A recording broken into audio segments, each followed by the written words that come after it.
ठीक है, तो ये क्वेश्चन हम करने जा रहे हैं, बिल्कुल कैट का ही क्वेश्चन है जो नवंबर में आया। कैट का लगभग हर साल नवंबर के लास्ट वीक में होता है, तो ये नवंबर में आया कैट में। ठीक है, और इंटरनेट पे आपको बहुत सारे सॉल्यूशन मिलेंगे, मेरा सॉल्यूशन सबसे छोटा होगा इस क्वेश्चन का, मैं आपको गारंटी दे रहा हूँ इस बात की। अब चेक करना, क्योंकि हर कोई बनाता ही है, जो 10-12 मेन मेन है ऑल ओवर इंडिया वो बनाते ही हैं इन क्वेश्चंस के सॉल्यूशन, क्योंकि कैट के 10-12 लोग हैं जो बनाते हैं।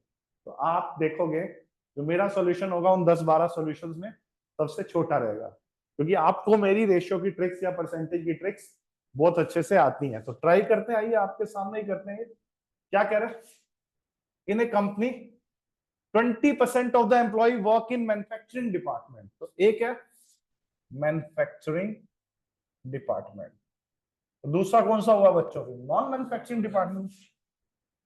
नॉन मैन्युफैक्चरिंग डिपार्टमेंट, यार अगर 20% लोग मैन्युफैक्चरिंग में है तो बचे हुए 80% नॉन मैन्युफैक्चरिंग में। माइंड में हो गया, माइंड में ही 20% रेशियो 80% वर्क रेशियो माइंड में हो जाएगी ये बात।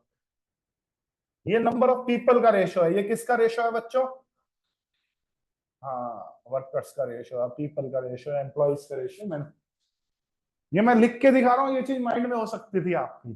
फिर आगे वो क्या कह रहे हैं, क्या कह रहे हैं पढ़ो।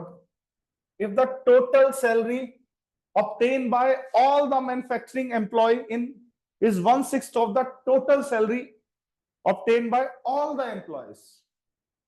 सभी लोगों में जो सैलरी बढ़ी, all the employees, all the employees में मैन्युफैक्चरिंग भी हो गए, और तो जो मैन्युफैक्चरिंग वालों को मिली है वो 1/6 मिली है। तो मैंने आपको ये खेल खेलने सिखा रखे हैं, टोटल आप जानबूझ के 6 मान लो ना, टोटल आप जानबूझ के क्या मान लो 6।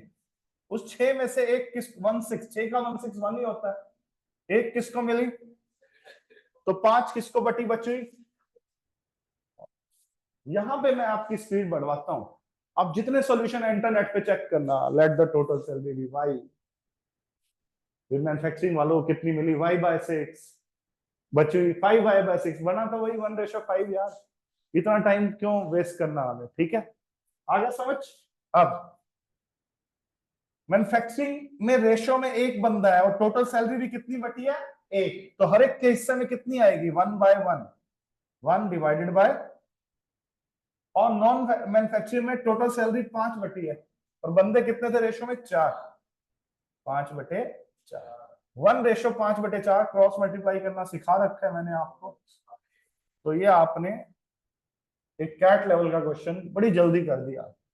ठीक है, समझ आ गया, किसी को कोई डाउट है तो बता दीजिए।